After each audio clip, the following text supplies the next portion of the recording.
Okay, hello everyone. Welcome to Biomed Colloquium. This is a first talk of this fall colloquium series. I have the great pleasure of introducing Professor Sebastian Walcher as today's Biomed Colloquium speaker. He got his PhD in mathematics from TU München. And then he became a visiting assistant professor at the UCSD. And then he had several positions. And then he became a professor at RWTH, where he just retired from. And he has investigated mathematical models in life science. In particular, he has a really extraordinary work for the timescale separation problem in the ordinary differential equation. And his talk is related with that. The topic of his talk today is a reaction network and reduction of dimension and critical parameter. Please join me in welcoming Professor Walcher. So thank you very much to the organizers, and in particular to Jay for inviting me to this colloquium. I'll be happy to give that talk. And I should also say that I think Jay and I met the first time in 2015 for some Houston. brief time, and it's been quite impressive to see this progress in various ways since then. Okay, so the topic of my talk is reaction networks, reduction of dimension and critical parameters. And this is mostly not the most recent work I've done, I'll be talking about, but I want to highlight, well, the contributions, specifically from the Aachen group, which started almost accidentally about 20 years ago, and which involved two very good PhD students, Lena Nöth and Alexandra Göke. So this trigger warning means that this talk is quite a bit more technical than what's usually to be seen in this colloquium series. I hope the applied people forgive me for that, but I want to make a point that sometimes technical matters are just unavoidable and important to understand the whole thing. So let's start with something quite familiar, I hope. Yeah, I mean, Michaelis-Menten is certainly familiar to everybody. And so we have the usual substrate plus enzyme goes reversibly to complex, goes irreversibly to enzyme plus product. And it is known to everybody in this audience, I think, that there is a standard procedure, so mass action kinetics and so on, and using conservation laws to get this 2D differential equations for the concentrations of substrate and complex. So now, okay, I hope, yeah. Sorry, yeah. Okay, now I'm back. Good, here's the Michaelis-Menten equation again. And let me just switch this here to the below. Okay, now I have to, sorry, some small technical issues here. Okay, so what are the questions with this Michaelis-Menten system? Maybe from a practitioner perspective, one could say the reaction mechanism is known or assumed to be known. The initial concentrations, initial enzyme substrate are controllable. And so from a practical perspective, the rate constants are to be determined by fitting solutions to experimental data. Further reduction from dimension 2 down to dimension 1 is desirable for various reasons. In olden times, it was just, okay, 1D was much more convenient than 2D, and this is not so important, but what's still a matter, and which will continue to be a matter, if you have different timescales, it is not a good idea to stay with the whole 2D system, but rather to reduce first. Okay, so the second reduction for Michaelis-Menten is due to Briggs and Haldane in 1925. They assumed low initial enzyme concentration and sufficient substrate around. And the reasoning was, well, heuristic and biochemical, I would call it. The available enzyme and substrate quickly converts the complex. And then after an extended duration of time, the complex concentration will be practically constant.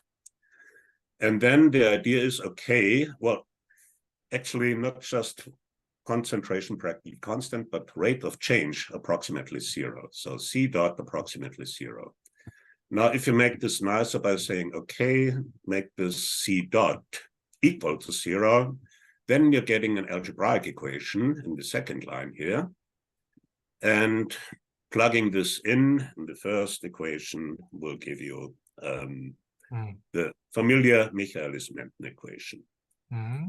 And so that's the one thing. The other thing, historically earlier, Michaelis and Menten in 1913, they started the heuristic with a different mechanism. They assumed that the reactions between substrate, enzyme, and complex quickly reach equilibrium. And then, well, the formation of product actually runs slowly.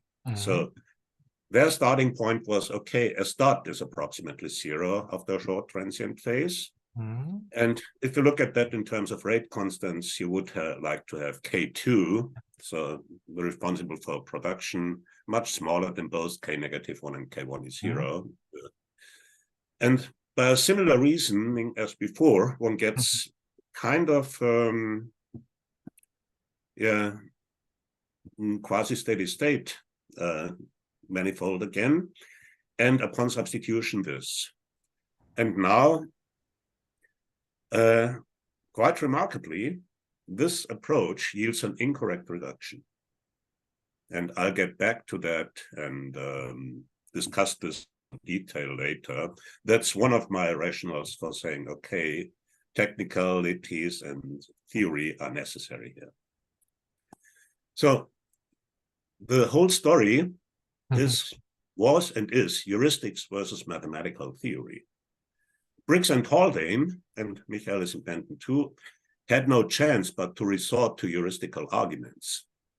So, because simply the mathematical toolbox at that time was not available. Yes. So the toolbox, well, singular perturbation theory came into being around 1950. Tikhonov is an important name there. And a decently workable version of that came quite a time later. Fenichel should be named here in 1979. There are other names too, which I'll just not mention here.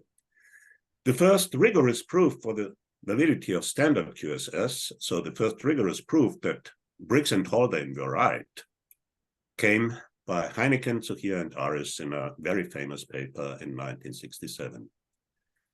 And the toolbox, the whole toolbox also explains why Briggs and Haldane, the heuristic yields correct reduction, and Michaelis-Menten heuristic does not. And of course, there's a typo here in Michaelis-Menten, which I never saw before. Okay, so that's kind of the introductory part. And the longest part of my talk will be about the reduction, and in particular, singular perturbation reduction in, well, various environments, one could say. Again, this includes results from dissertations of my two Aachen PhD students. And with the coordinate-free setting, there was parallel work really about the same time with Martin Wechselberger and his group, who is based in Sydney. You know him, of course. Good. So let me start with something, somebody has to write it down. So singularly perturbed systems in standard form. So what we do particularly, we consider an ODE which depends on a small parameter. And the right-hand side should be as nice as possible. I assume analytic. And then the basic assumption is that the system is in standard form for y. With a slow variable y1, you see the epsilon here on the right-hand side, and the fast variable y2 here.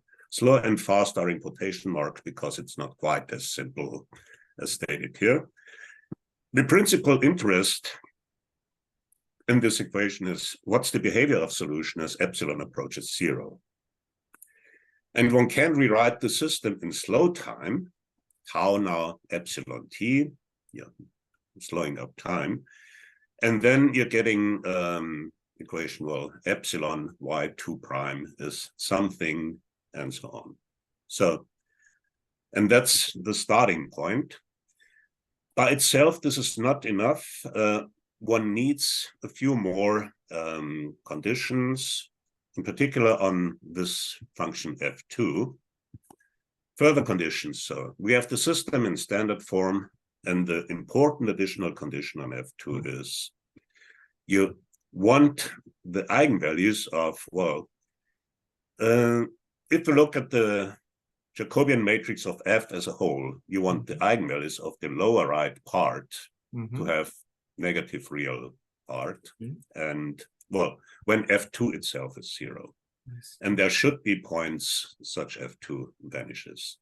So that's the a little more than Tikhonov required, but this is usually what you get when you invoke Fenicher. So this means the slow manifold dynamics should be stable. Is that correct? Yeah. So slow manifold should be attractive. Yes, this is something which I'm requiring here throughout, and which for some of our theoretical work is really important. I'll get back to that later. So, and then the reduction is, well, you just do what comes naturally to you. In slow time, you have epsilon y2 prime is something. The something is f2. And if you set epsilon equals 0, you have f2 equals 0. And the implicit function theorem says, okay, this defines a submanifold of some dimension. That's the critical manifold, asymptotic slow manifold.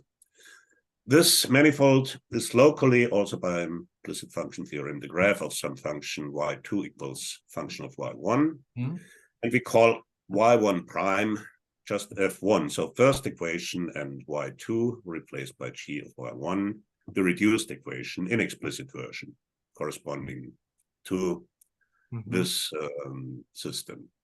And this is, the procedure is known to everybody in the audience, I'm very sure. So this is just the formal way of writing it down. There is also an implicit version here, just in case you're wondering. One knows such a function g exists, but that doesn't mean that one can always write it down explicitly. So now the informal version of Tikhonov theorem, really say the working version. Here's again the system in slow time. And now let y0 be an interior point of E times G. C is just the slow manifold, so F2, y1, y2, 0 equals 0. And assume that the eigenvalue condition is satisfied. And then for all initial values sufficiently close to y0, first the solution approaches the critical manifold exponentially fast. And second, the first component of the solution converges to the solution of the reduced equation. So that's the informal version. And I would like to give you a geometric picture of that. Yes. You see, we have this small parameter epsilon. So at epsilon equals 0, what's the unusual feature here? Those little red circles are supposed to symbolize stationary points, equilibrium points of the system at epsilon equals 0. And there is a whole submanifold of stationary points, of positive dimensional submanifold of stationary points. This is immediately to be seen. If you put F2, y1, y2 equals 0, and well, now in the fast system, this will give you stationary points of the fast system. So, and then, okay, this manifold of stationary points is being attracted through to the eigenvalue condition.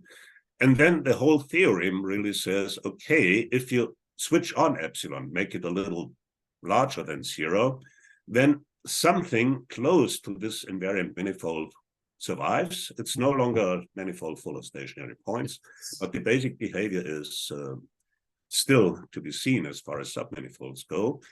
And the other thing, the behavior on this invariant manifold, which is now here in red, can be determined by this reduced equation. So there's a formal version of Tikhonov's theorem. Well, this slide is more or less to show you that I'm able to write down the formal version. And I will just say, okay, there are some caveats in there, like you should take a compact neighborhood and you should make sure that the solution, okay, there is this exponential attraction, but you have to make sure that the solution remains in that neighborhood and so on.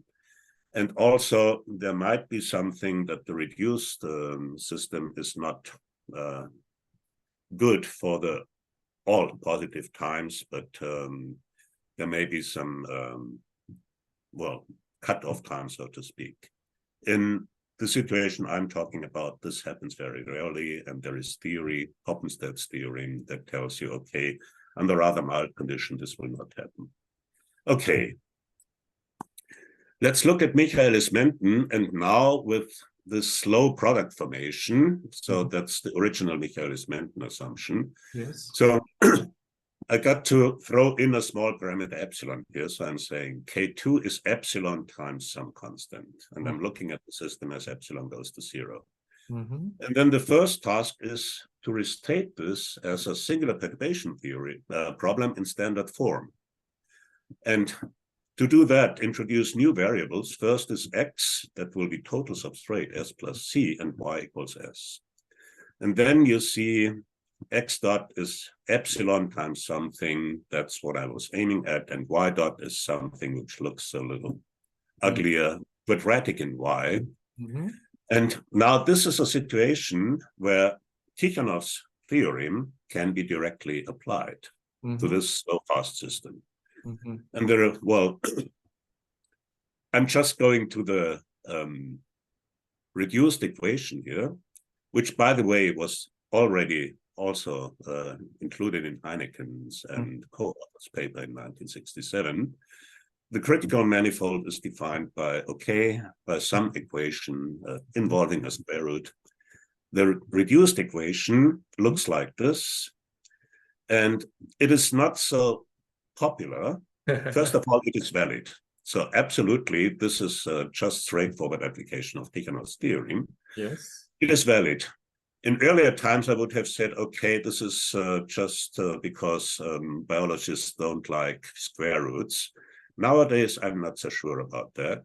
The more important thing is, of course, well, X, total substrate, is not really available for measurement.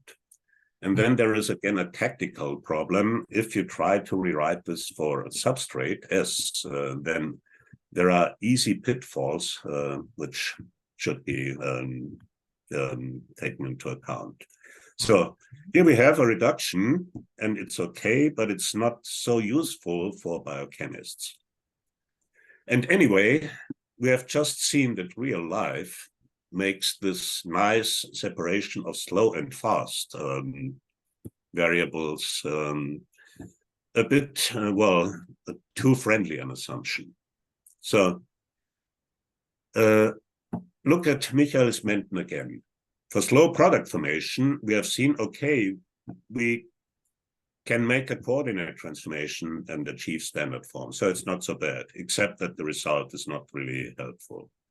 For low enzyme, that means E0 is epsilon times some constant. This is not in standard form without any further scaling of variables. That's what Heineken and co-authors did. And so a coordinate-free approach is very much desirable. And actually, I think this is, yeah, it's getting more technical now. Sorry about that. So, and I'll go over that faster than this probably can be followed. So I'll be happy to share my slides with everybody who's interested in.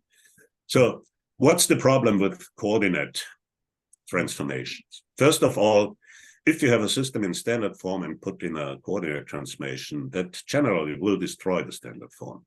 Right. On the other hand, if you have a system, depending on a small parameter, like this one in number 4, a suitable coordinate transformation may create a standard form, assuming that there exists one. Okay, so I'm considering this system x dot equals hx epsilon. H0 is just the epsilon independent part, and then comes epsilon h1 x epsilon.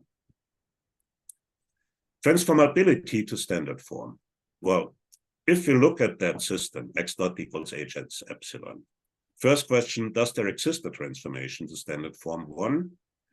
And that means, are there criteria for that? And if yes, can one determine it? If yes, how? And a partial answer is that, well, if you assume that there exists such a transformation to standard form. Yeah. So in math lingo, for every small epsilon positive, there exists a system of this slow-fast form and the diffeomorphism defined in some open subset and so on, sending solutions of our new system to solutions of this slow-fast system. There's a criterion for solution-preserving maps, which I'm just writing down here. So Jacobian of phi times h will be, well, basically f composed with phi. And at epsilon, this looks forbidding. At epsilon equals 0, this looks a bit less forbidding. That's the next nice equation here. And basically, the good news is that this less forbidding condition contains practically everything for transformability. So the existence of such an F2 and of an invertible phi satisfying that last identity on the previous slide is also sufficient for the existence of a transformation to a system in standard form. And yeah, here's the proposition. So what that means, among other things, the system at epsilon equals 0, x dot equals hx 0, admits n independent first integrals on U. You should not think that this is an automatic thing, because we're talking about existence of first integrals near stationary points. And there it's highly non-trivial and frequently not the case. So let me break this down a little to dimension 2. So that's just, so given that system in dimension 2, x dot equals hx epsilon, there exists a solution preserving map to a system with slow, fast, separated, with the eigenvalue property, if and only if, well, first of all, x dot equals hx 0 admits a non-constant first integral in U. And second, well, the other eigenvalue of the Jacobian admits, well, is negative or rather less or equal than some negative constant. If you look at Michaelis-Menten with small e0, okay, here's hx0 then, and the critical manifold is given by c equals 0. That's the line of stationary points for this hx0. And if you look at the Jacobian, you see one eigenvalue is 0 and the other one manifestly negative. So here we have this condition for transformability to standard form. The axial transformation can be determined here. We did that, well, Lena Newton and I did that some time ago. And okay, now we have that H0, and we want H0 to have smaller than maximal rank here. So that's one of the things. And then, yeah, let's just say H0, to find all solutions of H0 equals 0, you don't need all the equations, all the components contained in H0. There are less than those. Put them into something I'm calling U. That's a smaller vector now. built from proper entries of 0.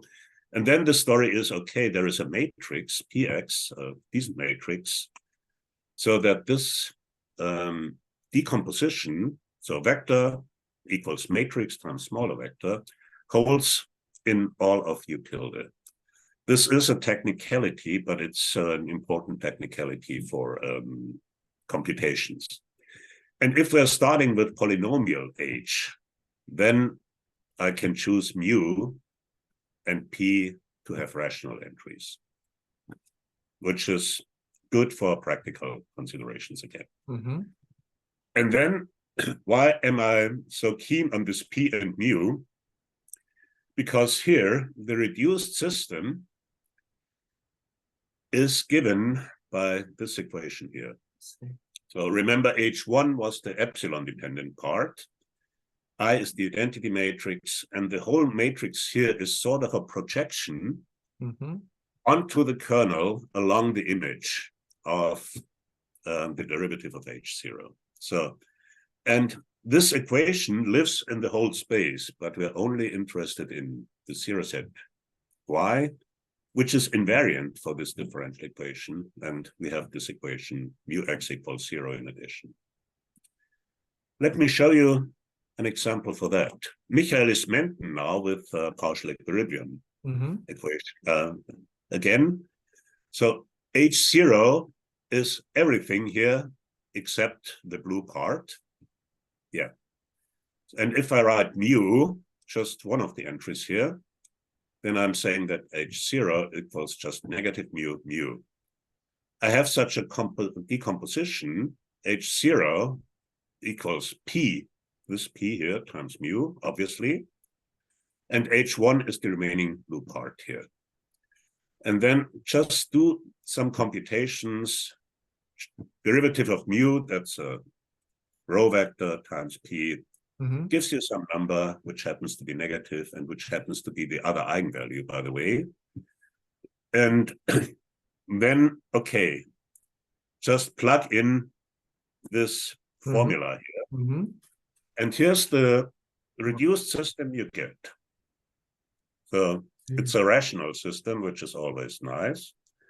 And it's on the invariant variety defined by mu equals 0. Now this looks two-dimensional, but mu equals 0 gives you a one-dimensional invariant manifold. And if one uses the parameterization of that by S, then one obtains a reduced equation for substrate alone. One could also build a reduced equation for complex alone, by the way. And yeah, compared to the reduction that is widely found in the literature and widely used, this blue thing is new. So here's a manifest input of non-small initial n sign. That's the way I see it. And of course, this is when the initial n sign is not low, then definitely these two give you widely differing examples. I see. Okay. So much for that. And next item, I want to talk about critical parameter values. Again, I have to refer to Alexandra Göke. I also should mention Eva Zerz here, who is a colleague from Aachen working in algebra.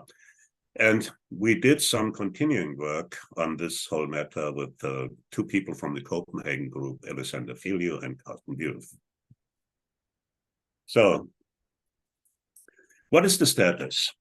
So, I was talking about x dot equals hx epsilon, which assumes that we have an epsilon. Okay, when we have an epsilon, then the path is clear. Not necessarily that it's open, but we know what to check for and how to reduce and so on. So that's under control. On the other hand, this pi here, unfortunately, stands for parameters. Sorry about that. It's not the number related to the circle. And I have a system in reaction networks, okay, that depends on various parameters, abbreviated by some parameter vector pi here. And what's not under control so far from what I told you is, okay, how to find an epsilon from those many pi's. Yes. Yeah, it's not easy. Yeah.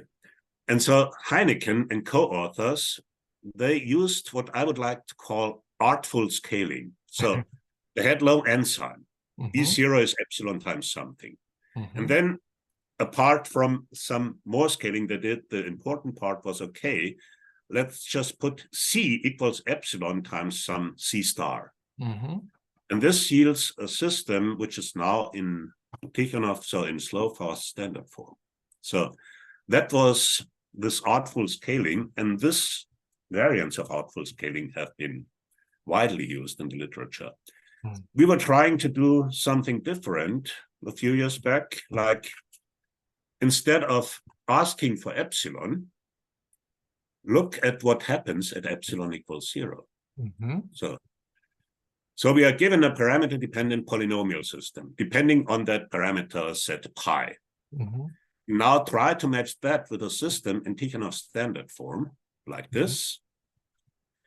And then, of course, the first step, some parameter value, which I'm calling pi hat here, corresponds to epsilon equals 0. Now, what happens at epsilon equals 0? Remember that old slide of mine. At epsilon equals 0, you have a degenerate situation where you have non-isolated stationary points. So the special property of pi hat, this scenario should be singular. The vanishing set of H at pi hat contains a submanifold C of positive dimension. And the proof by picture I just gave you. And then the next step is really, okay, you have your pi hat, and now choose some curve in parameter space, starting at pi hat and parameterized by epsilon. So the small parameter gives you the disturbance, but the important thing is you know where to start from. So what to disturb. Okay, that I had. In dimension 2, let's look at that, because otherwise it's getting a little, well, I wouldn't call it hard, but there are quite a few items to talk about, and I don't want to spend too much time on that. So consider that in dimension 2. So at pi equal pi hat, what's the important condition? I'm talking about polynomial system here. I have a curve, an algebraic curve of stationary points. And on this curve, the Jacobian determinant vanishes. If you have a non-zero Jacobian determinant at some point, then automatically that stationary point will be isolated by the inverse function theorem. So Jacobian determinant vanishes. So at pi hat, we have an overdetermined system. H1 equals 0, H2 equals 0, the two entries of H, and then the Jacobian determinant is 0. And we want a solution for that, which we will generally not have for every parameter value. That gives us info about the parameter value. Concrete example, irreversible Michaelis-Menten. So here's H1, first line, H2, second line, Jacobian determinant here, and nicely factoring K1, K2, E0 minus complex concentration. So we have 3 equations for substrate and complex.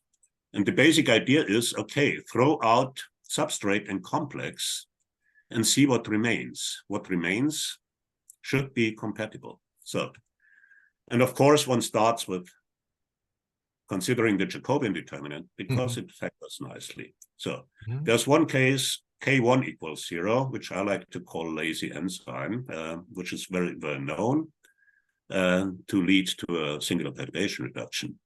K2 equals 0, okay, that was PEA, which we already talked about, gives you a singular perturbation reduction.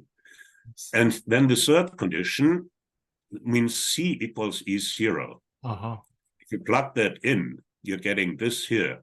And you don't want this factor to be 0 because that would amount to K2 equals 0.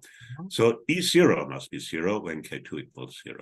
So at epsilon equals 0, one of those parameters here must be 0. E0, K2, K1. So, and then you make small perturbations, which I'm just symbolizing down here. So you're having an epsilon where you start, for instance, in the first case, well, E0 will be epsilon E0 star. The rest is kind of fixed. And this really gives you all the relevant cases. Oh, so how the fourth case comes from K1 minus 1 epsilon? That was, yeah, I mean, there's specialization. The third and fourth case, there is a difference between these two, but well, I should actually have just listed it as usual. So yeah, I mean, there's more information here than I actually justified. Okay, so that's the story. So we are doing something. We have a system, more equations than variables, and we want to a parameter dependent system, and we want to determine the parameters which are responsible for doing that. And yeah, so general theory. Sorry about that, but this is just unavoidable. So we call pi hat the techno-finite parameter value for dimension S. Well, first of all, the vanishing set of H at pi equals pi hat contains a positive dimensional component. Now I'm talking about here algebraic varieties. So that's a submanifold for proper dimension. Then there is a weird condition, which is, okay, you have kernel plus image direct sum of Rn with the Jacobian of H. So don't just believe me, this is automatic, it needs to be.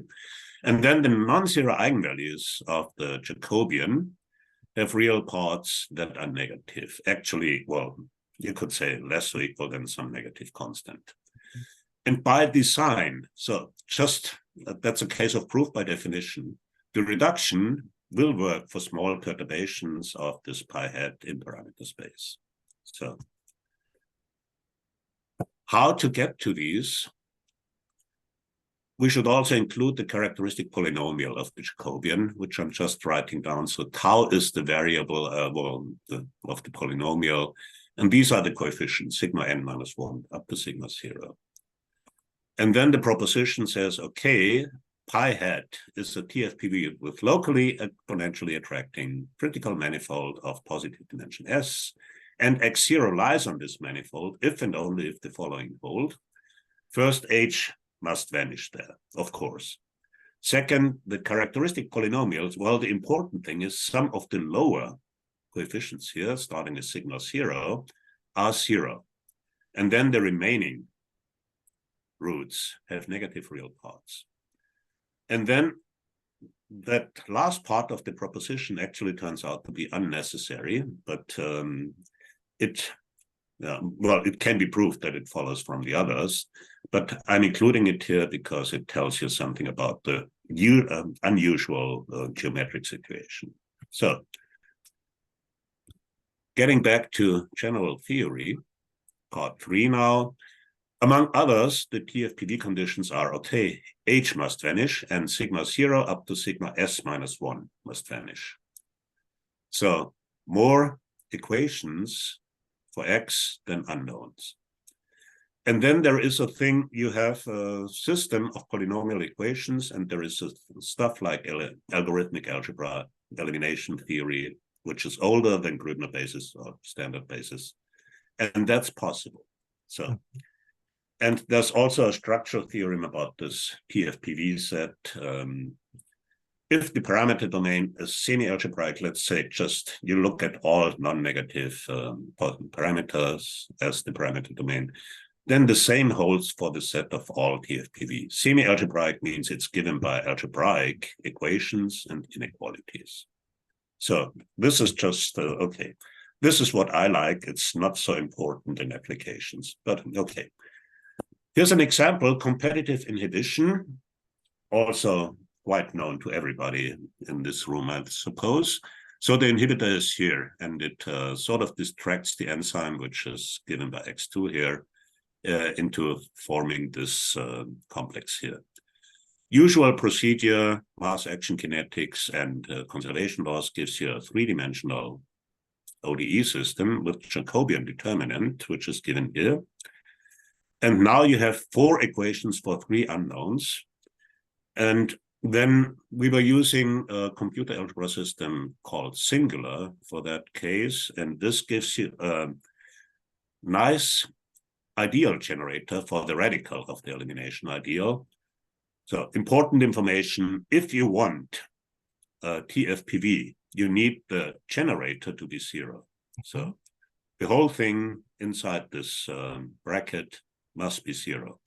And then, of course, you have a distinction of cases. Is 0 equals 0, okay, low n sign. We know that this leads to a Tikhonov-Fenichel reduction. K1 equals 0, and so on. And there are a few more.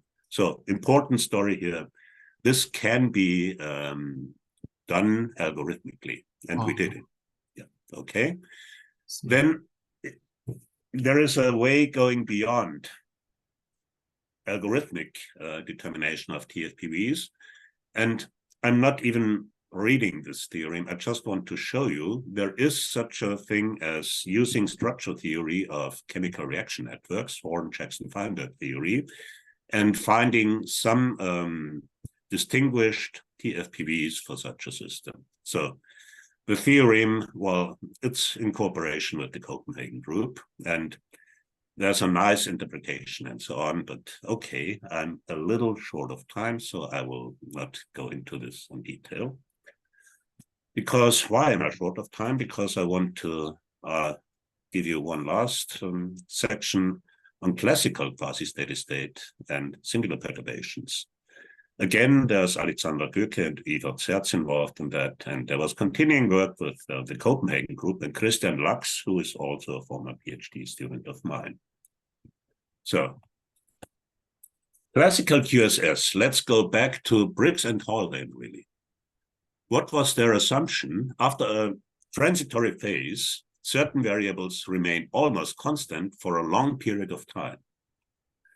And then Briggs and Haldane, okay, use this almost constancy, idealize the constancy to eliminate certain variables, and by this elimination, obtain a smaller dimensional system. And here's standard QSS as usual, okay. And idealize C dot approximately 0 to C dot exactly 0. This gives you the QSS manifold. And then go on with that. Continue. So plug in the first equation and so on. But what does it mean that we continue? We assume that this condition, C dot approximately 0, holds for a long time. Otherwise, we wouldn't have the reduction valid for a decent amount of time. So we assume, and that's the geometric interpretation, that the solution remains near the quasi-steady state manifold for an extended duration of time. Here's, well, one of the few figures I'm including. So here, that's for Michaelis-Menten and standard QSS. So the QSS manifold, which I'm calling W0 here, is just this given, the graph is the black line. You want to stay close to it, so you want to stay in this shaded region. So if you get out of this shaded region, your C dot will definitely be too large to be of any value. Of course, how far or how close you get is a different question. And we want to get from a nearness condition, which is just symbolized in the last figure, to a workable criterion. I'm doing some preliminary work here. I'm going back to my system with number 4, x dot equals hx epsilon. So a priori assuming the presence of a small parameter. There is such a thing as, well, no, one could do more, but not within a reasonable time. So, and then designate some variables, the last ones here to be in quasi-steady state, and then use x bracket 1, x bracket 2, and so on to separate the vector into 2 subvectors, and same with h bracket 1, h bracket 2. And then, given suitable conditions on the Jacobian, H2 equals 0 defines a manifold, which I'm calling a QSS manifold. And for small epsilon, the actual solution of 4, so of this here, should remain arbitrarily close to this QSS manifold for an extended time. And that needs some theory now and some, well, ugly proof, actually. I don't like it, but I didn't find a better one. So some annoying estimates say this closeness condition holds if and only if W0, so W at epsilon equals 0, which I'm aggregating with M, is an invariant set for the differential equation at A epsilon equals 0. Mm-hmm. Invariance, that's another picture here, gives you a geometric condition. So here's again the QSS manifold W0, which also doubles as M here. Sorry for this overdoing. Invariance of this black curve for the differential equation means the vector field is tangent to the manifold at every point of the manifold. I see. So green vector field that's tangent, M is invariant, perfect. Mm. The red case, okay, this is definitely far from being tangent. And that means solutions that start on here run off quickly. Mm. And so that's definitely not okay. And then the blue vector field, okay, this is sort of, well, it's not exactly tangent, but it's close to tangent. And then M will be approximately invariant, which could be given a definitive meaning here. I'm not going to that. The actual computations will be done better, well, not with this arrow approach, but with a slightly different tech. Okay, but we have this invariance condition, and I want to show you how this works for another version of QSSA, total quasi-steady state. Why do I call that a variant? Because now we don't have one variable that is supposed to be in quasi-steady state, but rather total substrate S plus C. Now, you want total substrate S plus C, well, to change very little over an extended amount of time. So time derivative should be approximately 0. Mm-hmm. Idealize that to exactly 0. Then you have a case K2 equals 0. Well, we know that already. That was one of the cases that lead to singular perturbation reduction. In the second case, okay, the line C equals 0 should be invariant, okay? And now you have a condition from invariance. Let's say, okay, let's look at the second equation here. If C is approximately 0, then we also want this to remain. So C dot should be approximately 0. That gives you K1 E0S equals 0 in the idealized limit. Yes. K1 equals 0 gives you Tikhonov. E0 equals 0 gives you Tikhonov. S equals 0, well, this should hold over the whole range, meaning that the condition really here is amounts to small initial substrate, which Jay and his group have found important for TQSSA in various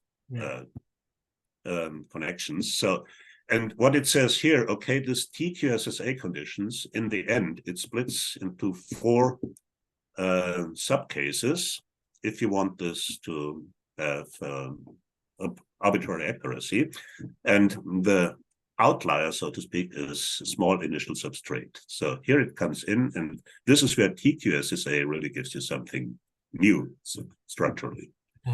Okay, now the classical QSS for general setting. Well, let's just say we are doing the usual procedure of, okay, eliminating the QSS variables and plugging in the smaller thing. So, and that's the classical quasi-steady state reduction. There are some technicalities here which I don't want to go into. You all have done classical quasi-steady state reductions, and this is just the formal version. How reliable is that? Well, first of all, one has to say, this is a heuristic that starts, and it needs verification. And there are several scenarios. the first of all, if the invariance condition for W is 0, so for this QSS manifold doesn't hold, that was the case of the red arrows in my figure, then the reduction is simply useless. So you cannot trust it.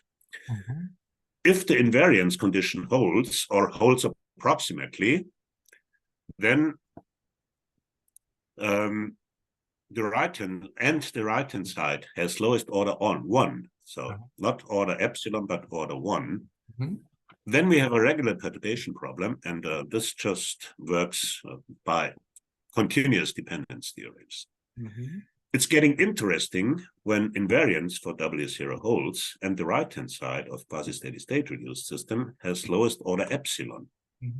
Because then there is a conflict, a possible conflict with singular perturbations. And actually the quasi-steady, classical quasi-steady state reduction gives you something that is correct only to order epsilon. So in that case, no information. And the prime example where this happens is, again, PEA for Michaelis-Menten. But on the other hand, think of Briggs-Haldane, there are relevant cases, and quite a few relevant cases, where this works. And that's what I call notable exceptions. So I'm giving this system x dot equals hx epsilon, and together with this QSS splitting. Now assume that the QSS manifold is a coordinate subspace, so defined by x bracket 2 is some constant. In case of standard quasi-steady state, that would be C equals 0, the coordinate subspace. And W0 also locally coincides with the critical manifold of the singular perturbation scenario as epsilon goes to 0. And then the proposition says, okay, up to first order, both reductions give you the same result. So including first order, sorry. So the first order term of the QSS reduction in epsilon is equal to the first order term in the Tikhonov-Tenichev singular perturbation reduction. So in this case, the quasi-steady state reduction is consistent with singular perturbation reduction. And there are quite a few cases which work in this. And so we have a natural explanation why the classical quasi-steady state reduction procedure is frequently successful in practice. And that was now in the end, also again, cooperation with the Copenhagen group. One should not hope for too many other cases where this classical quasi-steady state reduction gives one the right thing. We had one special class of cases, and it was basically either this hypothesis of the proposition works or it's boring. So one of them. Okay, and that's all I wanted to tell you. Thank you very much for your attention and for your patience. Thank you. Thanks, Sebastian, for the great talk. Yeah, so it's a Q&A time.